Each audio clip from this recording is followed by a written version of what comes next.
বিসমিল্লাহির রহমানির রহিম নাহমাদুহু ওয়া নুসাল্লিমু আলা রাসূলিহিল কারীম আম্মা বা'দ। উটের পেশাব পান করা এটা কি হালাল? কিছু উলামায়ে কেরাম এটা বলে থাকেন যে উটের পেশাব পান করা বা উটের মূত্র পান করা এটা হালাল। কারণ রাসূলুল্লাহ সাল্লাল্লাহু আলাইহি সাল্লাম থেকে এটার পারমিশন রয়েছে, যে রাসূলুল্লাহ সাল্লাল্লাহু আলাইহি সাল্লাম থেকে বর্ণিত একটা হাদিসে পাওয়া যায় যে তিনি উটের পেশাব পান করার নির্দেশ দিয়েছিলেন। হাদিসটি বুখারীতে কয়েক জায়গায় রয়েছে এবং আরও বিভিন্ন হাদিসের কিতাবে রয়েছে। তার মধ্যে সহিহ বুখারী থেকে আমি ৫,৬৮৬ নম্বর হাদিসটি পড়ছি। হযরত আনাস রাদিয়াল্লাহু তাআলা আনহু থেকে বর্ণিত রয়েছে যে কিছু লোক মদিনায় আসলে তাদের শরীর খারাপ হলো। তখন রাসূলুল্লাহ সাল্লাল্লাহু আলাইহি ওয়াসাল্লাম তাদেরকে হুকুম দিলেন যে তারা যেন তার রাখালের কাছে গিয়ে উটগুলো উটগুলোর নিকট গিয়ে উটের দুধ এবং তার মূত্র বা পেশাব পান করে। তারপর তারা এখানে যান এবং উটের দুধ ও পেশাব পান করেন। অবশেষে তাদের শরীর যখন সুস্থ হয়ে যায় তখন তারা রাখালকে হত্যা করে দেয় এবং উটগুলোকে হাঁকিয়ে নিয়ে চলে যায়।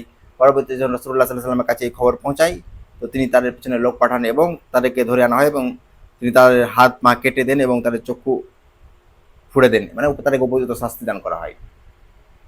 এখন এই যে রেওয়ায়েত, যে রেওয়ায়েতে এসছে যে রাসূলুল্লাহ সাল্লাল্লাহু তাআলা আলাইহি সাল্লাম উটের দুধ এবং মূত্র পান করার নির্দেশ দিলেন যখন কিছু লোকের শরীর খারাপ হলো তাদেরকে সুস্থ দেওয়ার জন্য।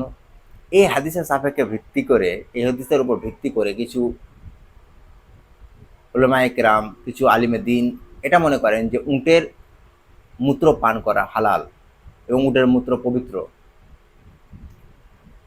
কিন্তু ব্যাপারটা ঠিক নয়। উটের মূত্র পান করা হারাম এবং উটের মূত্র অপবিত্র।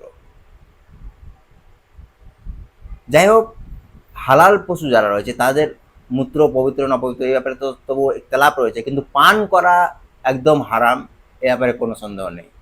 এই হাদিসের উপর ভিত্তি করে যে বলা হয় যে উটের মূত্র পান করা হালাল, এটা অত্যন্ত বড় একটা ভুল ফাতোয়া। এই হাদিসটার ব্যাপারে আমি খুব ডিটেলসে ইনশাআল্লাহ তাআলা আলোচনা করব এবং তুলে ধরবো যে এই হাদিসগুলো জয়ীফ।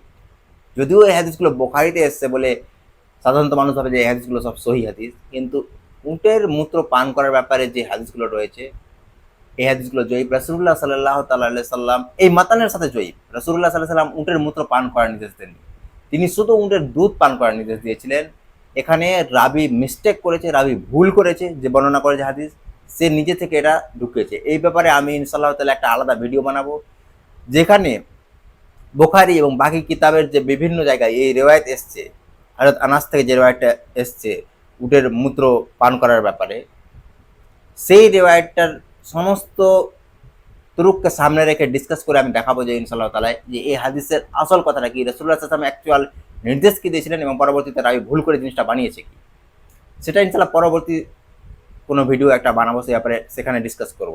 কিন্তু আজকে এই ভিডিওতে আমি এইটুকু বলে রাখতে চাই যে উটের মূত্র পান করা যে হাদিস, এই হাদিসের মাতান জয়ীফ, মাতান দুর্বল। এখানে রাসূলুল্লাহ সাল্লাল্লাহু আলাইহি ওয়াসাল্লাম শুধু উটের দুধ পান করা নিষেধ দিয়েছেন, যেখানে মূত্রের কথা উল্লেখ রয়েছে সেই মতান ঠিক নয় এবং এর উপর ভিত্তি করে উটের মূত্র পান করাকে হালাল বলা এটা মোটেই ঠিক নয়।